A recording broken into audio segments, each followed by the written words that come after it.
Jackson State, led by Coach TC Taylor, in only his second year, clinched their ninth win of the year and are the SWAC Eastern Division champions. They will play in the SWAC championship game in just 2 weeks against Southern. Let's talk about it, what it means, and what this season has been like for Coach TC Taylor. This game against Alabama State and how it was kind of ugly. It was ugly all throughout the game, and it was even uglier after the game. We'll talk about that. But what this means for Coach Taylor and the Tigers, we got to talk about it after the bumper. Stay tuned.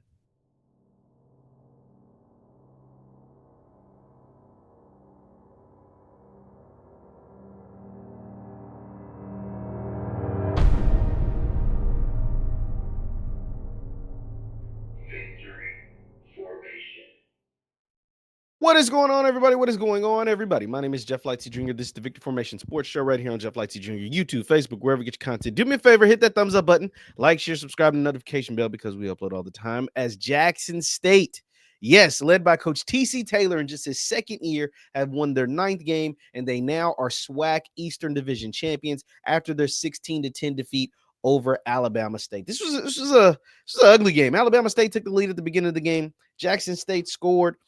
And in Bama State, they're on like their fourth or fifth string quarterback.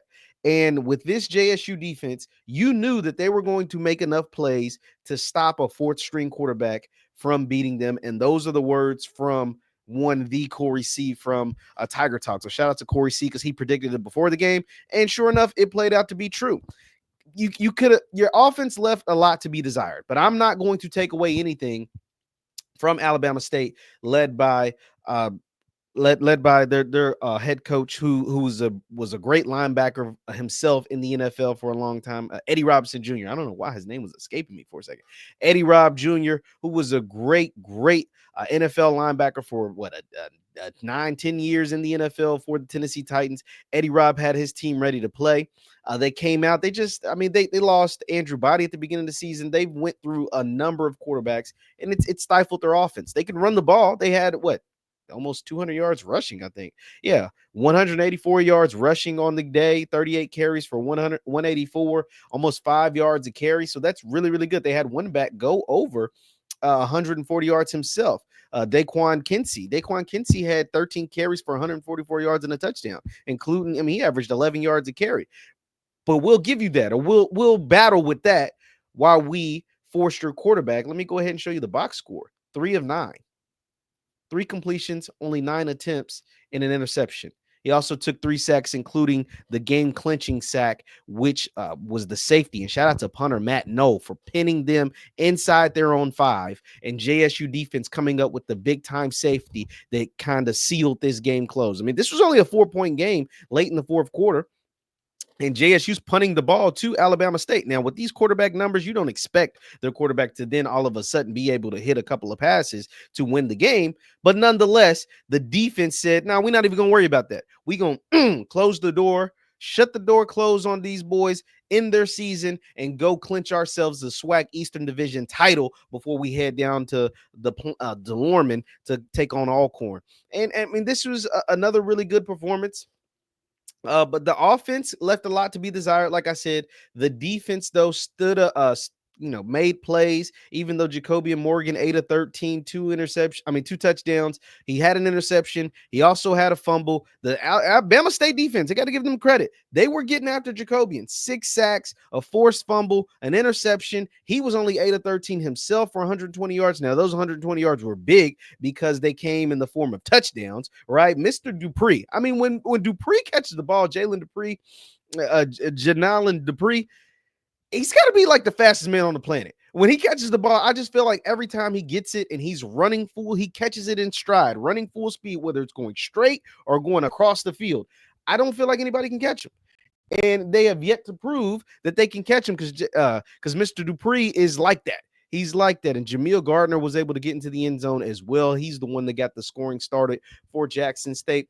And, I want to give credit where credit is due. I want to give a major shout out to Coach TC Taylor.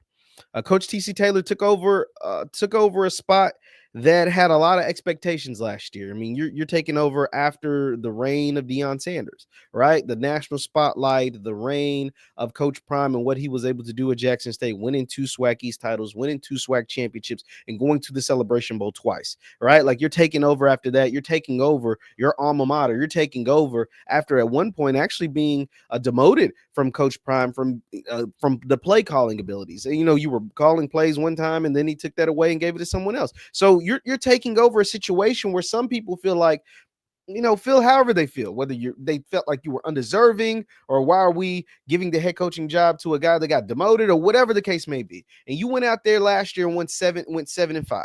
7-5 to a lot of people was not acceptable. You had some talent, some holdover talent that played for Deion, but then guys hit the portal after going 7-5, after essentially not losing a SWAC game for 2 whole years. You go 7-5, and including homecoming losses to teams like Bama State, and you bounced back. You revamped your roster. You went out and got all new players, both from the portal and high school. You revamped your coaching staff. See, that's the other thing I want to talk about. Coach TC Taylor, this is his second year, but this might as well be his first year because he revamped his entire coaching staff. New offense coordinator, new defense coordinator, bring in a guy like Javancy Jones, Torian Quinn, Coach Quinn, all of these different guys, young guys. Like these are guys, a lot of times they're in their first time at this position, whether it's special teams coordinator or first time calling plays on the defense, first time being an offensive coordinator, all these different guys that are like you revamped your coaching staff. And all you do this year is go 9-2 with a chance to have 10 wins before the SWAC championship game. And everything that you ever wanted to accomplish is still right in front of you, with the first check being becoming SWAC East champions. You did that.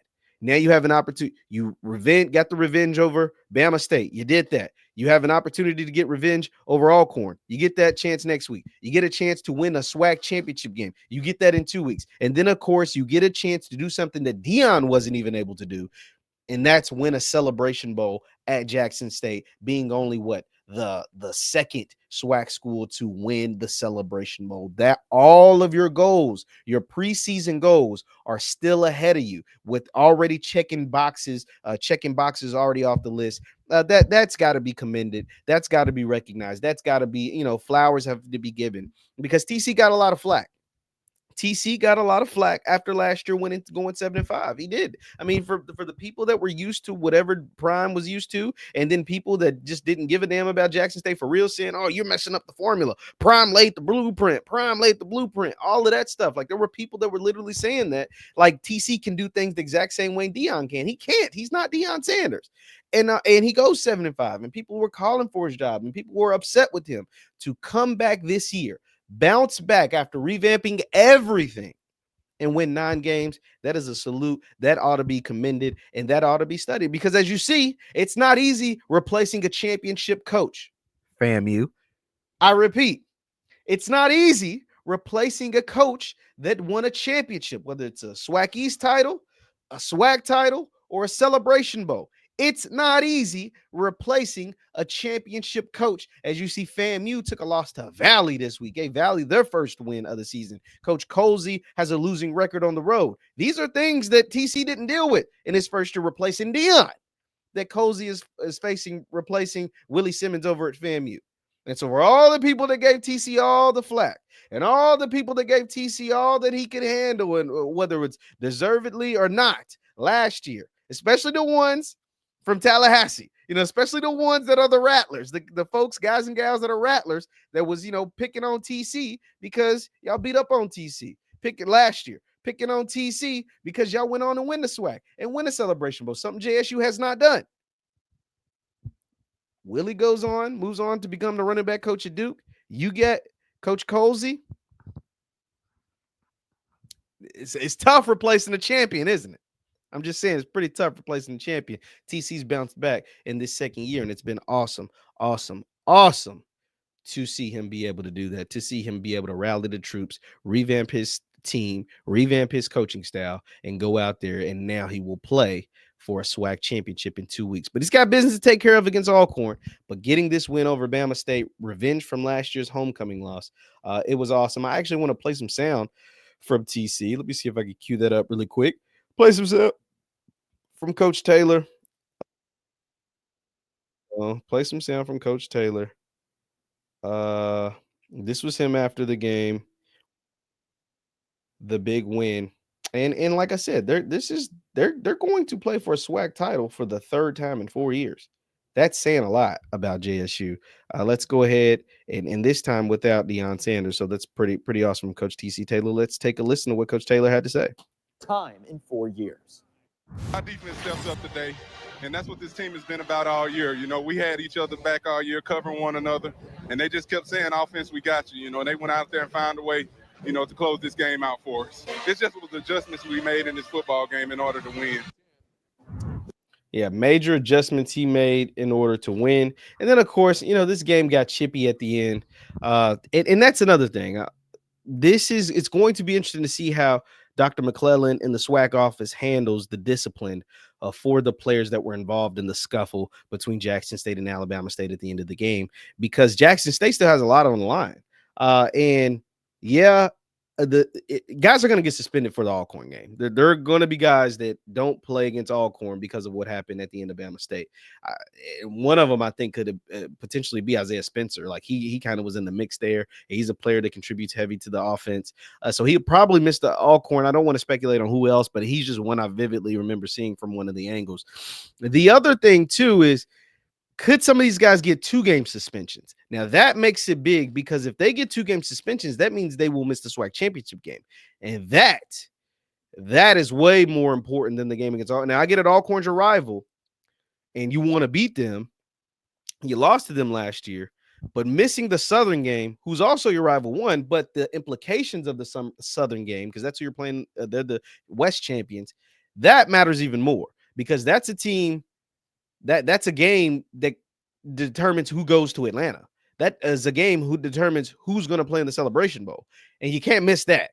You don't want major players to miss that. I don't think the SWAC office will have guys miss multiple games because of how much that would mean for JSU and their chances of winning the SWAC championship. I don't think they'll do that, but that'll be something to watch out for the rest of the week. We'll see what answer the SWAC will have after the scuffle that took place between JSU and Bama State. Leave your thoughts in the comments down below. Jackson State are the SWAC East champs, and they will play Southern in the SWAC championship game in 2 weeks. But next week, they got Alcorn. My name is Jeff Lightsey Jr. This is the Victor Formation Sports Show right here on Jeff Lightsey Jr. YouTube, Facebook, wherever you get your content. Do me a favor, hit that thumbs up button, like, share, subscribe. Also, you can follow me on Instagram and X at JLightsey7. That is on Instagram and X or Twitter at JLightsey7. Thank you guys for tuning in. Hit that thumbs up button before you get out of here, and I will see you next time.